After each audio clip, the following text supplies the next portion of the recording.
Hi everybody, welcome to our webinar today titled To Pay or Not to Pay Your Directors. Great topic. Our webinar team today is Lucy Byrne, Julie Garland-McClellan, and Stephen Bowman. And I'll have them introduce themselves in just a minute. My name is Sean McDonald and I shall be your host and moderator for the next 45 odd minutes. Firstly, thank you for attending today. We always appreciate the effort you make to be here for our live events. During the session, if you have any questions, please try and use the Q&A button on your toolbar as against the chat. It just enables us to keep a track of everything. And we'll be answering these during our session as we go, and we'll try to get through as many of those questions as we have time for. And finally, if you stay through till the end, which of course we hope you will do, we have a really short 1-minute survey at the end of the webinar for you to consider. Your feedback, it really helps us bring relevant content to you week after week and enables us to position the wealth of expert presenters for you. So please take a minute to complete the survey as you leave the webinar today. Excuse my throat, I've got a bit of a horsey cough today. For those not too familiar with Board Pro, we are a board software provider, sometimes called a board portal, and we serve just over 35,000 users around the world, and we're represented in about 34 different countries these days. And we enable organizations to prepare for and run their board meetings more efficiently and effectively with less time and deliver more impact and value for their organization. And as much as we are a board software provider or a board portal, part of our wider mission is to make the fundamentals of governance free and easy to implement for all organizations, but especially those organizations with resource constraints. And one of the many ways we do this is by providing free access to hundreds of governance templates, guides, and resources, which you'll find, funnily enough, in the resources section of our website. And these webinars that we host are a great way of accessing really good governance knowledge without the time commitment and costs associated with in-person events. So for the next 40 odd minutes, just relax, listen, and add to the discussion by asking as many questions as you would like. A full recording of the webinar along with the slide deck and other resources will be sent to you 24 hours after our session today.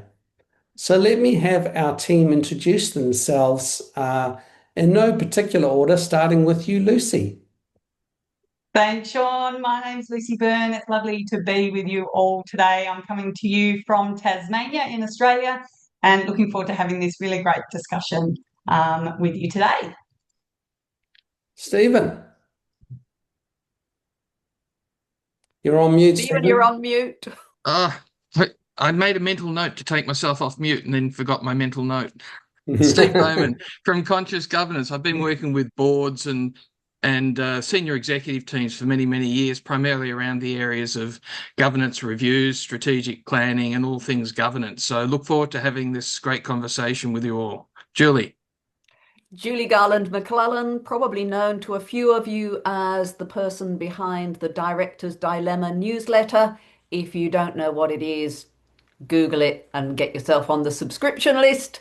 Been working with boards now for, well over a quarter of a century, which is quite scary, so I'll say it fast and then shut up. And looking forward to today. Back to you, Lucy. Great, thanks, Sean, and really a privilege to be here with Stephen and Julie, and looking forward to hearing from them as we go through too. So thanks, Sean, for welcoming me into the Board Pro family. It's really great that you do this work to help us as directors. I want to start today by acknowledging the traditional owners of the many lands that we all come from. And for me, that's Lutruwita here in Tasmania, and pay my respects to elders past and present and extend that respect to any First Nations people we have with us on the call today. Sovereignty has never been ceded. It always was and it always will be Aboriginal land. I first joined the board when I was 23. I was young and very inexperienced.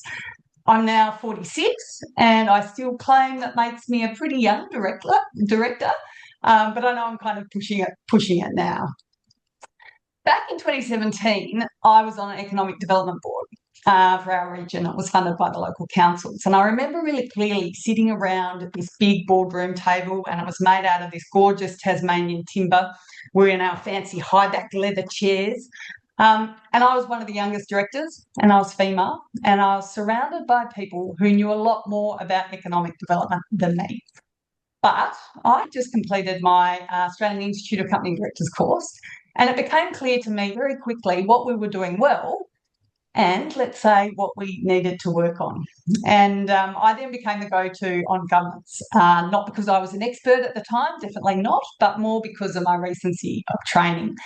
And then I got quite excited about governance.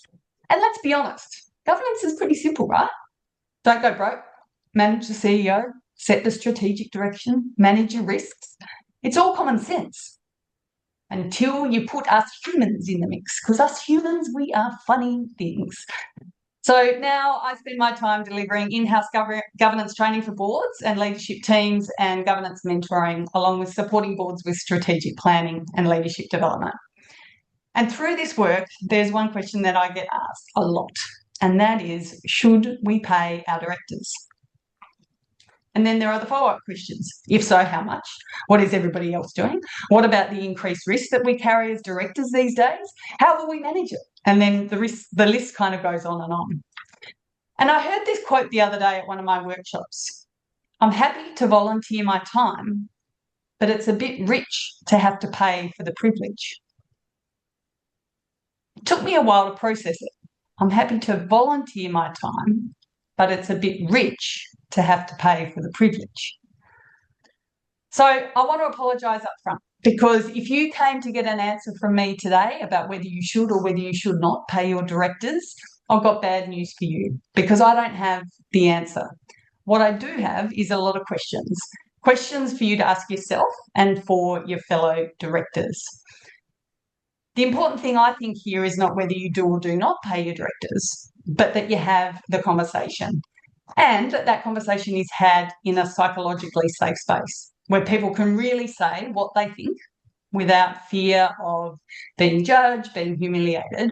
Because money, I've got my trusty little money ball with me here today, is a tricky thing to discuss. So let's have a think about and hear from you. And I think Sean's going to put up a little poll for us. So I've got two questions for you. The first question is, do you get paid?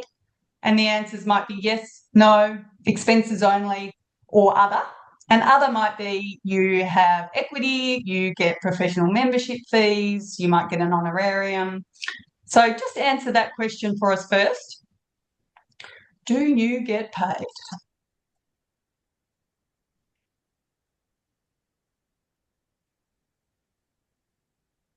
How are we going with those responses there, Sean? Good. We'll give it another 10 seconds. Give it another 10 seconds. Excellent.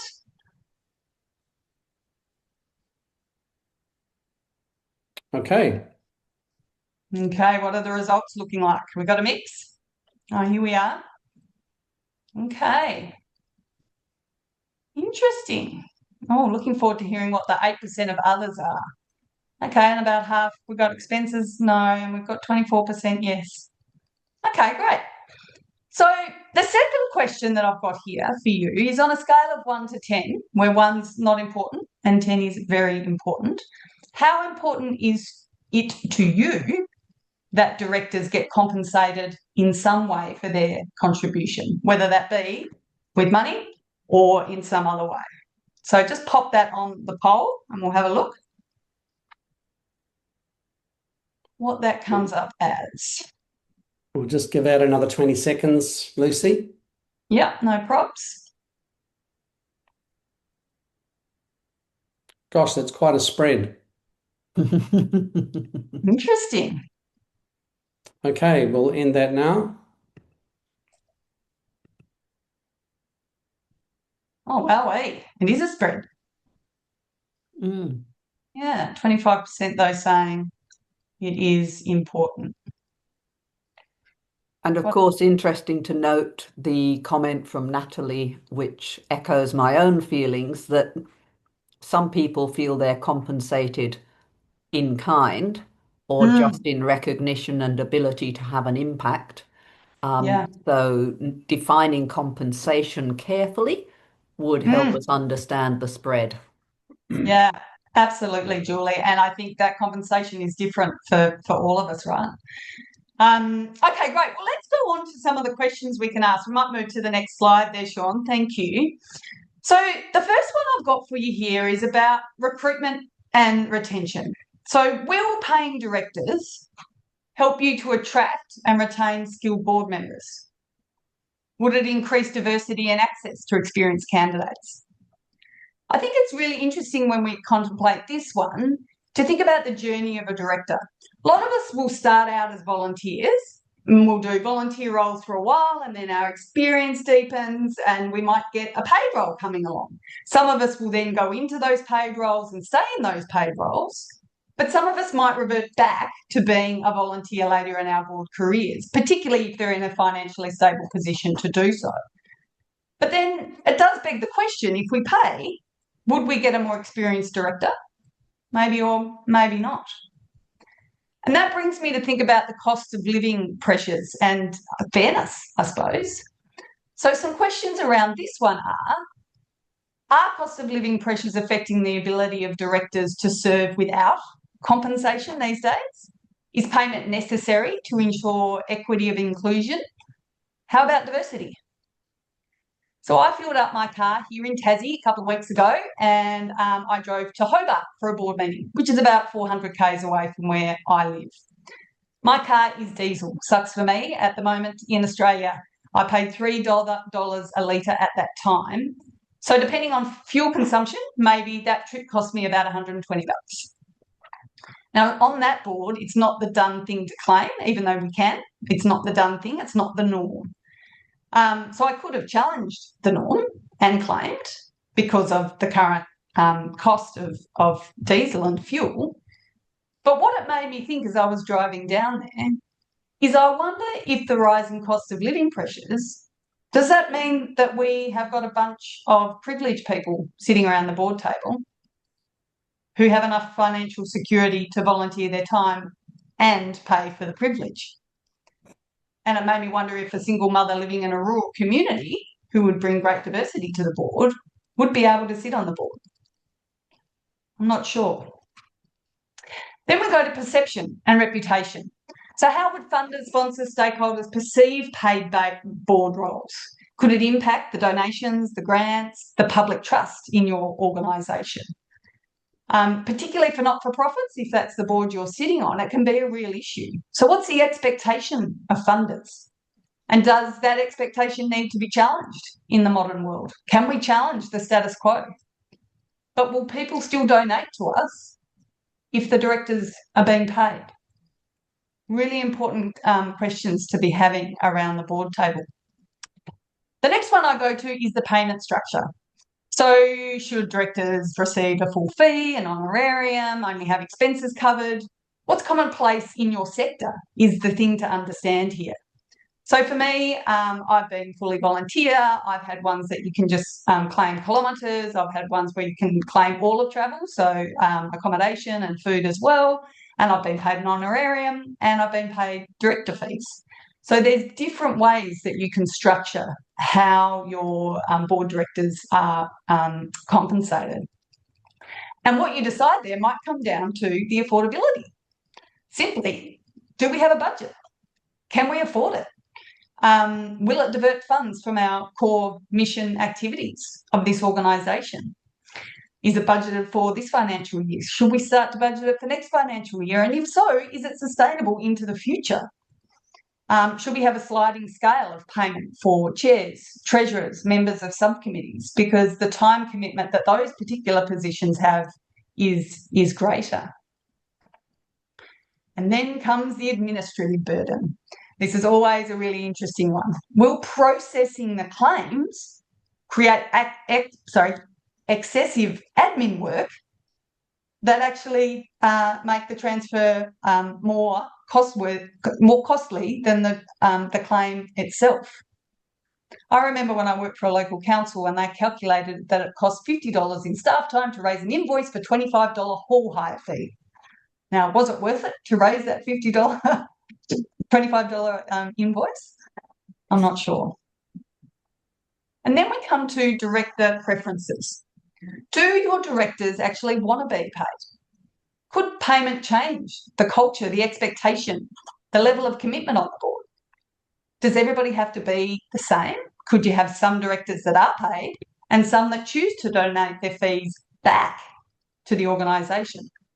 But what would that do to the culture on your board?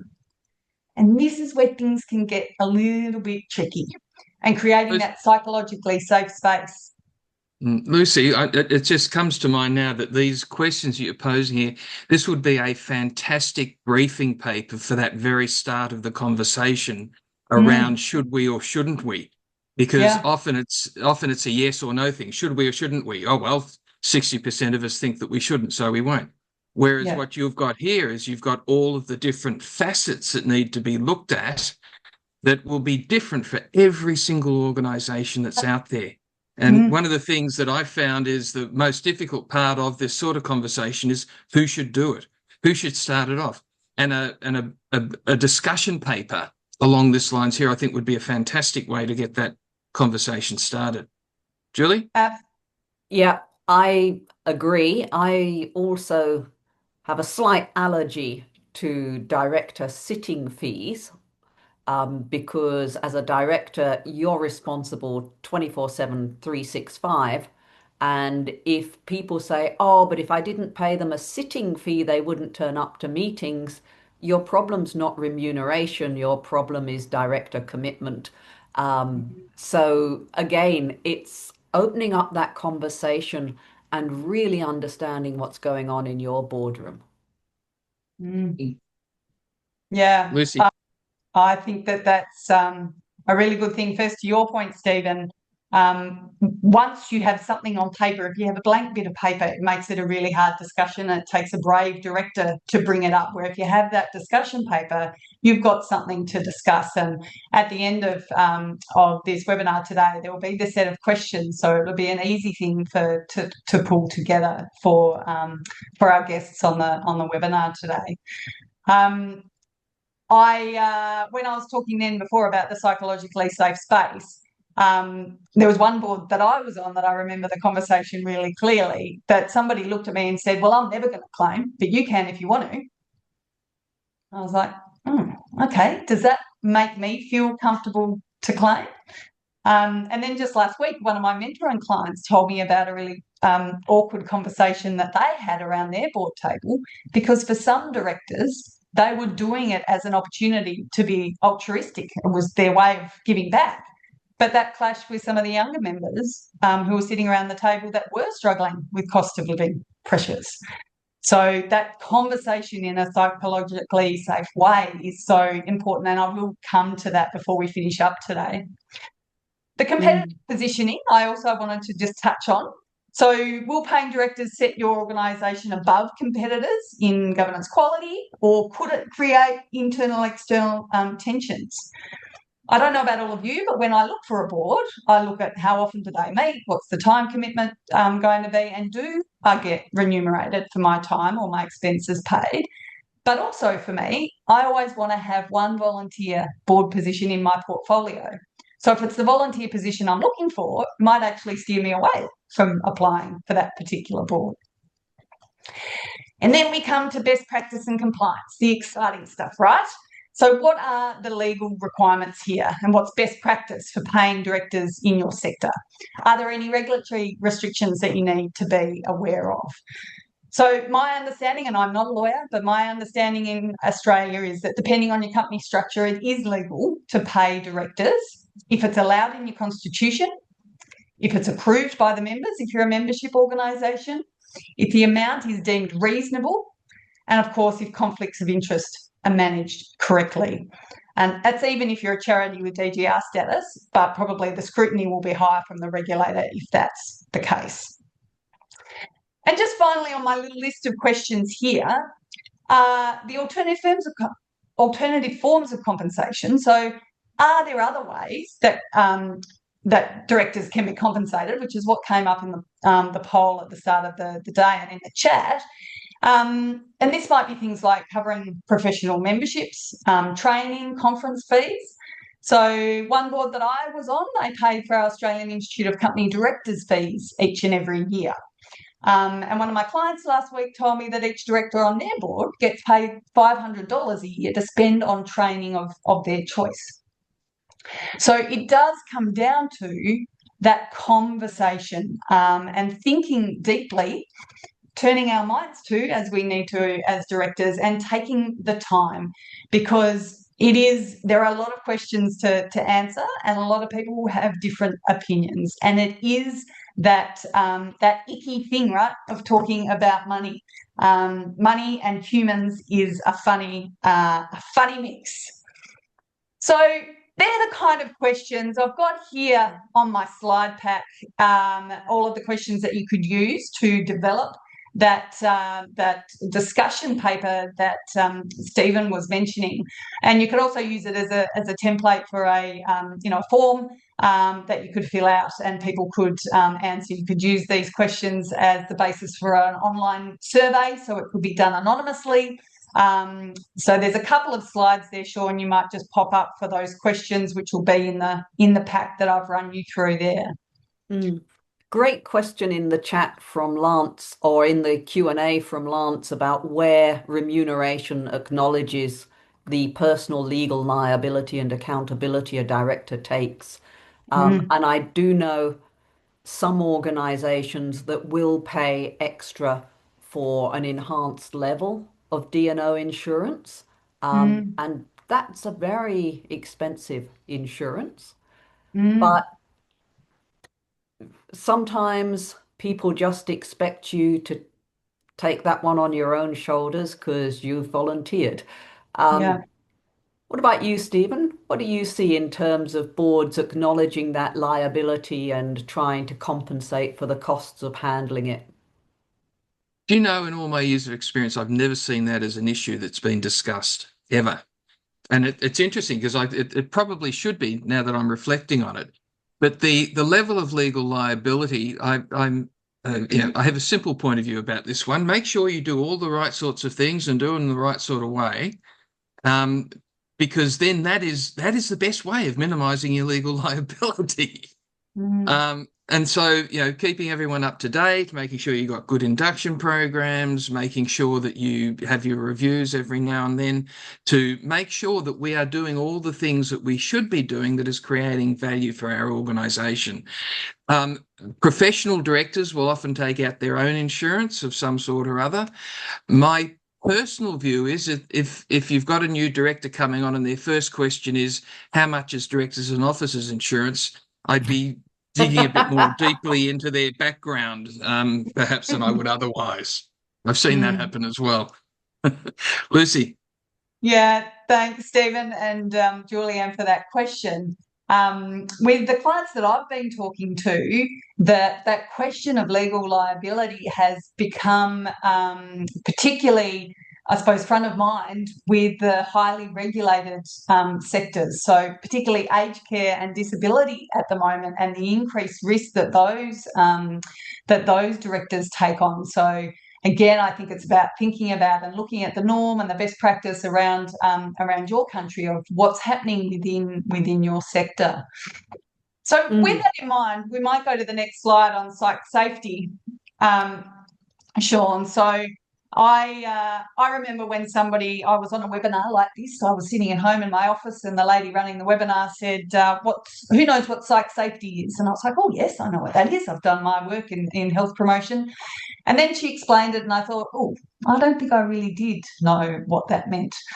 So Dr. Tim Clark is one of the most respected researchers in this space, and I'll read this paragraph from him because I can never quite remember it off the top of my head. But Tim explains that the 4 stages of psychological safety are a universal pattern that reflects the natural progression of human needs in social settings.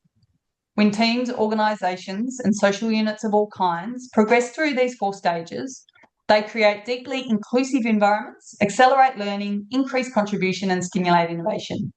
We thrive in environments that respect us and allow us to feel included, feel safe to learn, feel safe to contribute, and feel safe to challenge the status quo.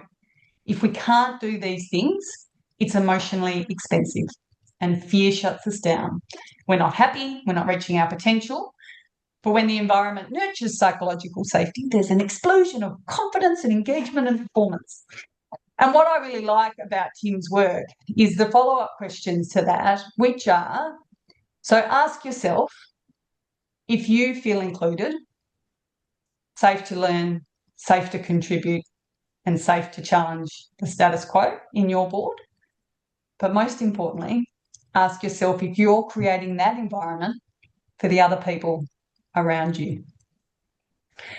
So as that sits in your mind, we'll go to the next slide, Sean. Lucy, just one of the things with that, the safety to challenge, I think, is the most misunderstood area of all of them. Because often what we find is the greatest tension in many boardrooms is when someone's challenging, but they don't know how to. And so they go for the jugular. So the whole notion of respectful dissent, anyone who's listening to this, I would very much encourage you to look at the body of knowledge out there on respectful dissent. How do we dissent? How do we challenge? But how do we do it respectfully? It's difficult. But trying to get some people to do it, this is where most of the problems arise. Yeah. Back to you, Lucy. Some good questions popping up in the chat. I particularly like the anonymous one about whether we should talk about directors' obligations, such as code of conduct, not just what they're paid or whether they're paid. Yes, you should. The whole thing, in my opinion, has to fit together. What do you think, Lucy? Oh, 100% agree. And what Stephen was saying there really resonates as well. And I think it's both ways. It's how to challenge respectfully, but how to be challenged so that people can take it and accept that it's being done in a way that's about the betterment of the organisation and you as a team, and not take it and be offended and take it, pulling at the heartstrings. So I think those things go both ways. And I think code of conduct is really important, and directors need to be aware of it. But the big C word to me is more important, and that C word is culture. And I think really this slide that we've got up now speaks to that. And culture is also one of those nebulous concepts that we talk about. I always use the term that it's hard to explain, but easy to feel. And when you walk into a boardroom and you're walking on eggshells, when you walk into a boardroom and people are ready to engage, to challenge, to be curious, to ask questions. So I really think that stuff around code of conduct is how you build it all together as a group, for the culture, for the tone at the top, the mood in the middle, and the buzz at the bottom. So really, this slide just gives you some examples of when you have psych safety and when you don't. So what does it actually practically look like on the ground? So seeing mistakes as opportunities to learn rather than seeing mistakes as threats to your directorship. Trust in fellow directors and chair, fear of fellow directors and chair. Sticking your neck out, having it chopped off. Sorry, Stephen, you go. Sorry. One of the great hints that we can provide people is to really have a look at your induction program. So this isn't covered as part of your induction, because typically most induction programs will never look at culture or the signals of behaviour or how we do things around here or how to deal with difficult situations. And that can be really nipped in the bud and it's supporting your new directors by actually helping them through that, by saying, look, here's some examples from the past, here's how we dealt with it, here are the things to watch out for. But for the new director to also pick up on the nuances in there and ask their mentor, and they should have one, ask their mentor or ask the chair, what does this actually mean? Why was that happening? What can I do? And so a lot of these issues can actually be dealt with right up front through the induction program, which is very seldom done. Yeah, really good point, Stephen. You go, Julie. Yeah, and really important, the more time you spend talking about how to disagree, the more likely you are to be able to get the value out of those disagreements and proceed. And I'm loving the question in the Q&A about governance culture and organization culture being different. If the difference is tiny, it's a huge opportunity. If the difference is huge, it's a huge risk. Mm, But yeah, how to know when the differences are helping you to move and grow, because friction is what gives you traction. mm. And I think Sean would like to answer that one too. No, he wouldn't. He's just typing. I'll stop talking and let Lucy get on. Um, for anybody, just to finalise that kind of conversation around culture, anybody who's looking for a new board, I challenge you in your next board interview to ask a question at the end of the interview. Tell me about the culture of your board. And I love doing that because you can tell straight away by the people on the panel of the way they react, look at each other. Oh, yes, it's either, the crossed answer. Oh, yes, we've got a very good culture. Or who would like to answer that question? It's quite an interesting little experiment. And when I have done it, I can tell straight away of whether this is a collegial board that's working well together or whether there is a bit of angst within the board. So try that question next time you go for a board interview. Okay, we'll go to the next slide now, Sean, which is the final one here, just as a bit of a checklist for everybody. So have the conversation, really important. Check your constitution. That's the deciding document. Does it allow your directors to be paid? And if it doesn't, are you willing to change it? Because, of course, you can change it, but you've got to go through the process of doing that. Keep it reasonable. So benchmark against other organisations that are similar to yours and avoid the corporate level director fees if you are a not-for-profit. If you're a member-based organisation, make sure you're seeking members' approval for the payment. Make sure there's a transparent resolution at an AGM or special meeting. Justify why you are making this change. So making sure that if the workload is unusually high or what's changed or the regulations increased. Julie. Yep. It's not just members associations. If you're a small listed company, something I find people who are relatively new to the listed space sometimes forget to do, you do need to get your shareholders to approve the pool of payment from which the directors are paid. So really understand your constitution and the rules you're operating under as to whether you should pay and who has to approve how much. How much? Yeah, really good point. Thanks for that pickup, Julie. And that brings us to the next one, which is managing any conflicts and doing that properly. And of course, documenting everything. So board minutes, contracts, if that's applicable to your organisation, and of course the conflicts of interest register. So that's a really quick kind of step list to take you through the process. And I now want to come and I'll just get you to go to the next discussion slide there. Because you've come to this webinar now and you're all amped up, ready to have this conversation. You've got all your questions, you're armed with it. But if I go to you first, Julie, if director payment was actively reviewed at your next board meeting, what do you think would happen? It would depend on the board. One of my boards is a government board. We are not paid anywhere near enough, but we love what we do and we love the important impact of it being done for everyone who lives in the relevant areas. So at that one, we'd probably whinge and moan and get it off our chests, and then we'd shut up and put up.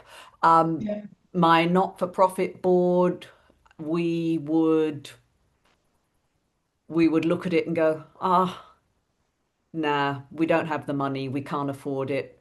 A few of us would obviously be quite sad about that, but I think we'd have a general consensus emerging very quickly and very happily that the money was better being spent on the business itself and on serving the members of the organization. So it really is, it doesn't, what I think is important about that is not so much what would be the outcome, but would you feel that your board would have a good quality discussion and reach an outcome in a respectful and creative and appropriate fashion? And if the answer to that question's no, you've really got to ask yourself, what are you doing with those people? There are better boards out there. Yeah, really good I have point. an interest. One of the great organisations that is out there is a cooperative in the housing sector, and what they have on their board is they've got 7 cooperative members and 3 independent directors, and they're very clear. The cooperative members will get paid because that covers expenses. They are low income anyway, and the independent directors come on knowing full well they won't get paid, and they never have any trouble finding the independent directors. So it just depends on the organisation, the conversation, and the logic behind why you're doing this. And then the next question, which I know you're going to cover, is how do we know how much? It's not as difficult as it seems. So anyway, back to you, Lucy. Yeah. I think one of the things you're just touching on there, Stephen, is about the expectation. And again, that goes back to having clear onboarding processes. And, you know, I know one board that I joined many, many moons ago, there was a way that you could claim, but nobody told me about it. So other people were claiming, but I wasn't, because nobody told me in the onboarding process. So just that lack of knowledge and process was a challenge for that organisation. So I think one of the other things I wanted to touch on, and maybe I'll go to you first here, Stephen, was this: how could you contribute to the conversation to help the board make a thoughtful, well-considered decision if this was to happen at your next board meeting for one of the boards that you're on? So is that a question to me? That was a question to you, Stephen. Yeah. So the contribution would be, okay, let's find out what else is happening. Let's not do this in a vacuum. So let's find out who else is paying or not paying, what their logic is behind it. Don't try. My view would be I wouldn't try and do it in isolation. I'd be looking at the various resources that are available out there, and Damien in the chat there has put in one that Enterprise Care has, for example. There's also many others out there that provide some sort of input. So do the research, do the work. Don't just make it a philosophical question. That can be part of it. But the contribution would be, let's understand why we want to do this. Let's understand what others are doing, not that we should follow them, but we understand why they've done that. And from that, we can make the choice that will be a contribution to the organisation rather than us just sitting around and you know, tossing it up in the air. Yeah, I think that's great. And really, that's our job as directors, right? We're doing our research, we're reading, we're understanding, we're doing our due diligence. And this conversation is no different to any other agenda item that you might come across in your board meeting. So, yeah, look, I think that's great. And on the next couple of slides, which will be in your slide pack, Sean, we have got some resources there for you to look at, from lots of different organisations, from the AICD, from the ACNC, etc., a few legal firms as well. And look, there's no easy answer to the amounts. Large public companies can be anything from 50 to 150K per year and way above. For private companies or startups, it might be from a few $100 to up to $50,000. And also with those startups, they might offer equity in the company as well as part of the compensation. And then, of course, for your not-for-profits and your charities, it could be anything from being fully volunteer to having your expenses paid to having an honorarium to, you know, a couple of grand to up to about 20 grand. But there's no, I don't like doing the figures because there's no right answer. All of those other questions that I posed to you at the start of the webinar are the important ones, and you will land on the amount at the end where it is reasonable, just remembering that that kind of concept of it being reasonable. So that kind of brings us to the end of the content, and I'm wondering if there are any other key questions that people would like to ask. If you want to pop them in the Q&A, and Julie and Stephen, are there any that have popped out for you that you would like to focus on now? There's a nice one in the chat about gradual introduction of remuneration. It's something I see often with family boards, that they'll bring in an independent chair and pay that person. but chairs, committee chairs, and then others. What's your view of having a progression towards remuneration? Have you seen that work? I have seen it work where it's being communicated. So Yeah. again, where it gets awkward is if you bring somebody in and then the expectation is that it's going to roll out to others, but it doesn't, or there's not a clear timeline for that, or I thought I was going to get paid next year, but now it's not going to be for 5 years. So really having a planned approach to that, and a way of reviewing it, noting that the world changes all the time. So what we decided 5 years ago might not be relevant to today's context, but so that it's open, it's transparent, and that it's it's well communicated to everybody who's involved. What about you, Stephen? Have you seen that work or have other examples of that? There's so many different examples of different ways of doing it. The cooperative that I mentioned before was one example. There's other examples where the directors can choose to have their salary donated. And so that's what some of them do, because they're doing it for philanthropic reasons, but the organisation felt that they couldn't not pay someone, so they'd pay them, but then it automatically went to a charitable organisation. There's others that take it, and it really, really helps them on the same organisation. So the one thing that I think sometimes forget is that what are the barriers to getting a director joining us who will provide us with a perspective, a point of view, and a sense of curiosity that is unique to them and their lived experience? And what would we need to put in place to help that happen? And if that then becomes part of this conversation around should we remunerate or not, it's a much deeper question than do we pay them? What are the barriers that we need to take away to enable not just the equity and the fairness, but the sheer brilliance of some people that we wouldn't get to hear from if those barriers were still in place? And I think that's a different conversation than just should we pay them or not. Yep. Great question in the chat from Megan about offering to pay for directors to do a director's course, but they can't get them to actually go and do it. I would look at maybe bringing the course to them, maybe just getting one person to come along and give it to them in bite-sized pieces and have a conversation about what's holding them back. It's probably fear as much as anything else. And that should lead to a conversation about, well, what's in our culture that our directors are frightened to even try to learn. But it's a difficult one, but education, people who don't take education, there's probably something you need to find out about that. And really, really lovely question from Lance. Tap us up on LinkedIn, Lance. That's a great one.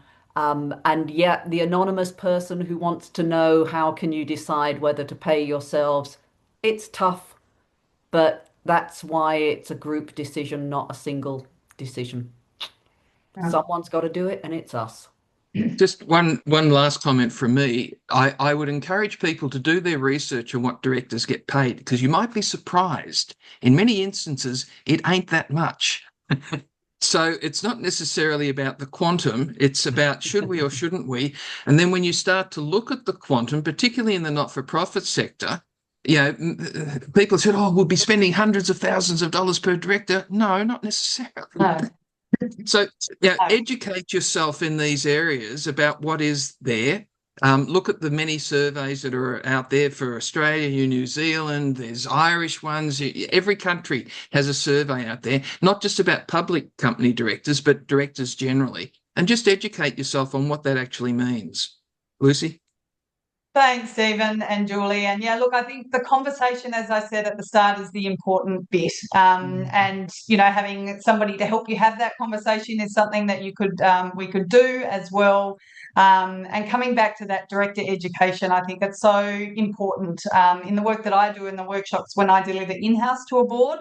the rich learning comes from everybody learning together rather than that director goes and does that training, that director goes and does that training. So I love having the boards together in the room because they're learning, whether they're a seasoned director or they're new, they're learning together at the same level. And that's where you see the team dynamics and the big C word really come alive, the culture of the board. So look, it's been a great session today, and I look forward to connecting with you all in LinkedIn and hopefully seeing you at some future Board Pro events. Thanks for having me, Sean. Thanks, Lucy. So everybody, you'll receive an email from me tomorrow, Friday, which will include a recording of today's webinar, the transcript, and of course the all-important presentation slide deck. These will also be hosted on the webinar library of our website within the next 48 hours. So if you're considering board management software for your organization, of course, we'd love to hear from you, but better still, why not try our free 30-day trial? It's really simple and straightforward to engage. You don't need a credit card, and it's really easy to get started. So thank you again, everybody, for your attendance. I hope you enjoyed the session today. Don't forget our really quick 1-minute survey as you exit. Thanks again, Lucy. Brilliant stuff. Julie, Stephen, for your conversation. I look forward to seeing you at our next webinar, everybody. Have a great day.